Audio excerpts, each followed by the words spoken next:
Alors, vous aviez eu du mal pour l'exercice 2 de la convexité que j'avais donné pour vous entraîner pour le bac 2. Alors, ici, on vous donnait la fonction x plus 1 facteur de exponentielle de x au carré. Alors, dans un premier temps, je prends mon dessin, je prends une couleur, voilà. Donc, dans un premier temps, pour tout réel x, il fallait montrer que la dérivée seconde était égale à 2 fois q exponentielle de x carré avec q égale un truc un peu moche. Bon. Dans un premier temps, il faut calculer la dérivée seconde de ça. D'accord? Donc, on calcule déjà la dérivée. Donc, ça, c'est quelque chose de la forme u fois v, où ça, c'est u et ça, c'est v. Donc, dans un premier temps, il faut que vous sachiez dériver correctement une exponentielle.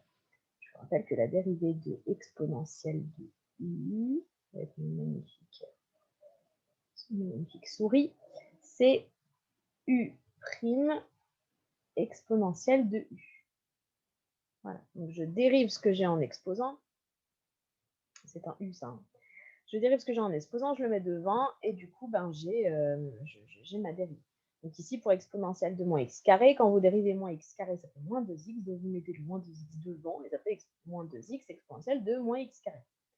Vous remplacez u'v plus uv', attention, ici, c'est un fois, d'accord, entre le x plus 1 et le moins 2x exponentielle de moins x carré, qui fait que lorsque vous factorisez ici par exponentielle de x carré, ici, voilà, il vous reste un 1. Attendez, je vais prendre des couleurs. Hop, il vous reste un 1 qui est ici. Hop. Et après, j'ai juste développé mon moins 2x avec mon x plus 1. Et ça me fait ça. Vous voyez, j'ai fait directement, là, j'ai directement développé. Hop, et ça fait moins 2x carré, moins 2x. Voilà. Donc là, j'ai f'. Moi, je veux f seconde. Donc du coup, je refais la même chose. Donc la dérivée de exponentielle de x carré, c'est toujours moins 2x exponentielle de x carré. Et la dérivée de ce truc-là, c'est un polynôme de degré 2, ça fait juste moins 4x moins 2. Et donc là, c'est un calcul un chouïa plus compliqué. Enfin, compliqué est un bien grand mot, mais voilà. C'est un calcul un tout petit peu plus long, on va dire. Voilà, parce que là, j'ai un moins 2x que je vais devoir multiplier avec mon 1 moins 2x carré moins 2x. Et donc, en fait, donc là, le moins 2x que j'ai multiplié avec ce truc-là, c'est là. Voilà. Et ensuite, il y a donc cette partie-là qui est là. D'accord? J'ai juste factorisé par mon exponentielle. Donc là, si je fais moins 2x fois 1, ça fait moins 2x. Moins 2x fois moins 2x carré, ça fait plus 4x3. Et quand je multiplie mon moins 2x avec mon moins 2x, ça fait plus 4x carré. Donc ici, ensuite, je vais prendre un autre, comme ça, je prends un vert, voilà. J'ai pris mon 2x, mon moins 2x ici que j'ai additionné avec mon moins 4x qui est ici. Et ça m'a fait mon moins 6x qui est là. Et c'est tout. Après, le reste, je l'ai remarqué tel quel, etc. Donc là, j'ai un polynôme de degré 3. D'accord? Et donc, comme ici, dans la correction, on voulait qu'il y ait un 2 ici devant, là, vous voyez. Du coup, ici, j'ai factorisé par 2, simplement. Hein, donc, voilà, là, j'ai juste... donc là, ça fait moins 3, là, ça fait 2, 2 et 1. Bon, voilà. Et donc, en fait, d'après mon énoncé, tout ce que j'ai là, du orange, voilà, j'ai 2 fois q de x. Et donc, ça veut dire que tout ça, là, c'est mon q de x. Voilà. Donc, tout ça, c'est mon q de x. Et donc, du coup, je veux que ce que j'ai surligné en orange, ce soit égal à ce truc-là. D'accord? Donc, je commence... oui, j'avoue, j'ai fait un tout petit peu rapide avec mon a égale machin. Alors, bougez pas. Tac. Donc, ça, là, si je le développe, on va faire en texte. Hein. Faites comme si, voilà. Ça fait petit a x3, on imagine que c'est en exposant a x2 moins 3x moins 1, si je le développe. D'accord? Donc ça, c'est mon... on voit pas très bien en violet, je m'excuse. Hop là. Ça, c'est mon Q de x si je le développe. Et quand je le compare, en fait, avec ce que j'ai là, Là, j'ai mon 1. Là, j'ai mon moins 1. Donc là, on est bon. Là, j'ai mon moins 3x. Là, j'ai mon moins 3x. C'est bon. Et du coup, il me reste 2x3 plus 2x2. Et là, c'est ax3 plus ax2. Bon, bah, a égale 2. Pas besoin normalement de faire Saint-Cyr pour savoir ça. Bon. Donc ça, c'était pour la question numéro 1. Ne bougez pas, attention, je gomme tout.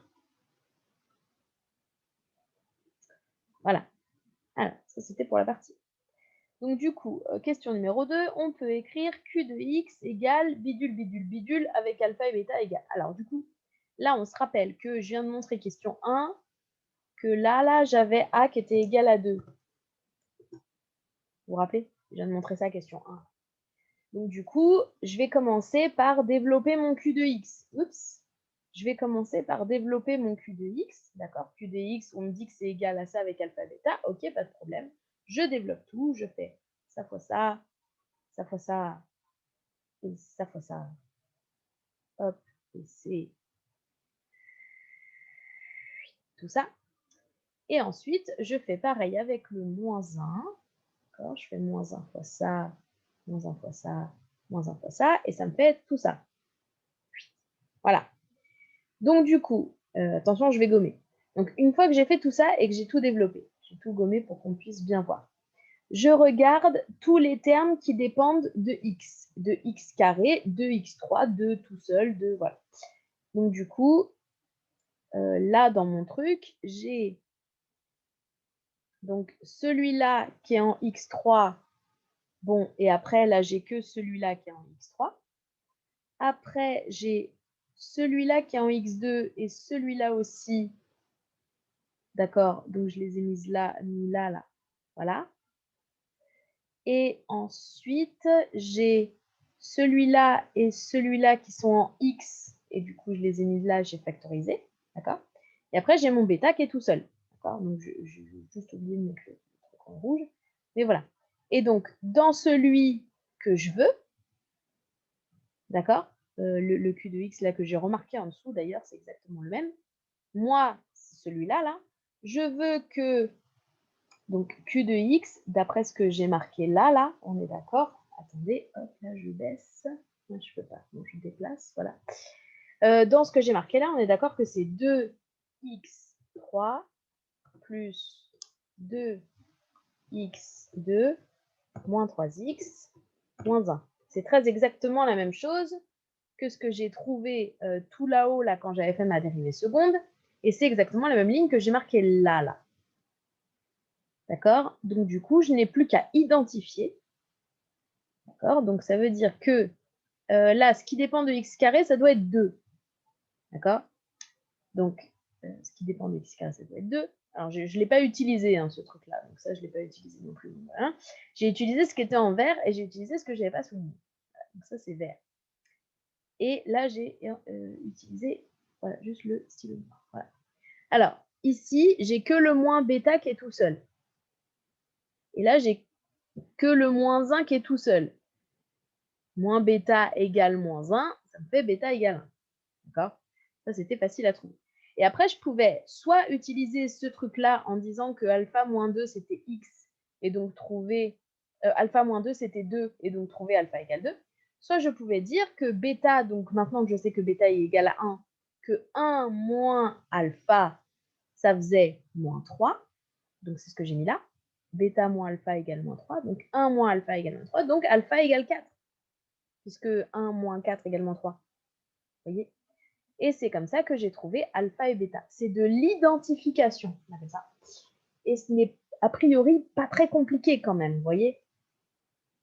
Il suffit de regrouper les trucs qui dépendent de x carré, regrouper les trucs qui dépendent de x, etc. Puis après, identifier lequel est lequel. Vous voyez? Bon, très bien.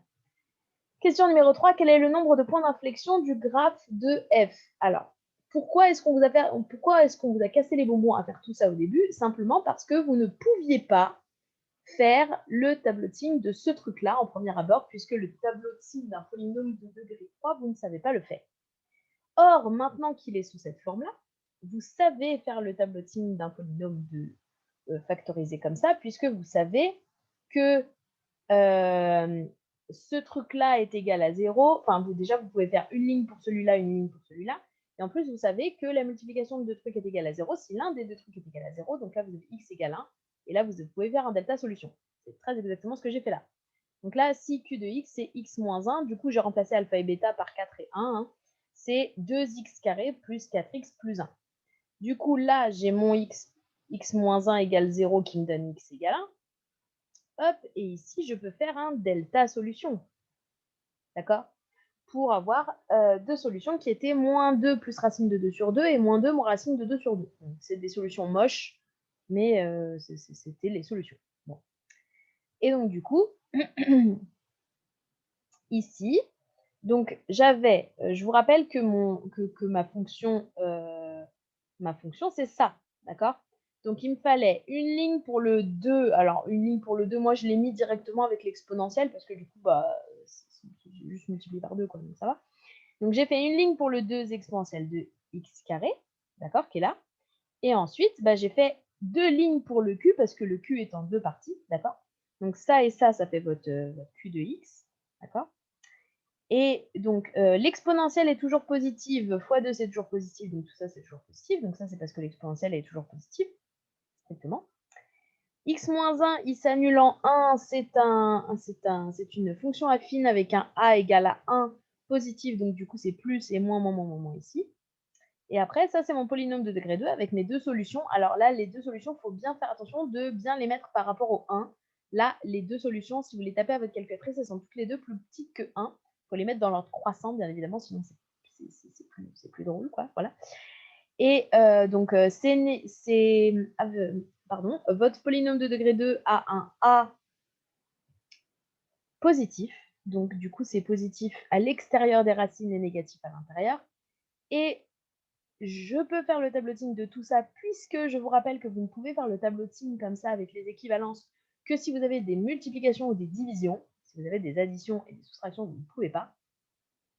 Et donc, grâce à la règle des signes, j'obtiens le tableau de signes suivant pour f seconde, qui me permet de trouver qu'il y a 3 points d'inflexion, puisque f seconde s'annule en changeant de signe en 3 points. D'accord? Donc, il y a 3 points d'inflexion et leurs abscisses sont respectivement 1, x1 et x2. Et on ne le demandait pas, mais je l'ai noté quand même, f est convexe sur les endroits où c'est positif, c'est-à-dire entre les deux racines et sur 1 plus l'infini. Voilà, attention, j'efface tout. Et donc, dernière question, préciser l'équation réduite de la tangente au point d'abscisse 1. Et bien simplement, j'ai écrit f' de 1, x moins 1, f de 1. Là, j'ai repris le f' là que j'avais calculé question 1 et j'ai remplacé tous les x par 1. Là, c'est mon x moins 1 que je n'ai pas touché. Et là, c'est pareil, c'est f de 1. J'ai juste pris f et j'ai remplacé tous les x par 1. Et donc après, ici, j'ai juste calculé. Hein, tout ça, si je le calcule, ça fait moins 3. Tout ça, si je le calcule, ça fait 2. Après, j'ai juste multiplié le moins 3 parce que je voulais que ça fasse joli et j'ai refactorisé. Enfin, j'ai pas factorisé, mais j'ai simplifié après. Vous voyez là. Voilà, ces deux morceaux-là, c'est comme si j'avais 3 patates plus 2 patates, ça fait bien 5 patates. Voilà, et donc j'ai mon équation réduite de la tangente.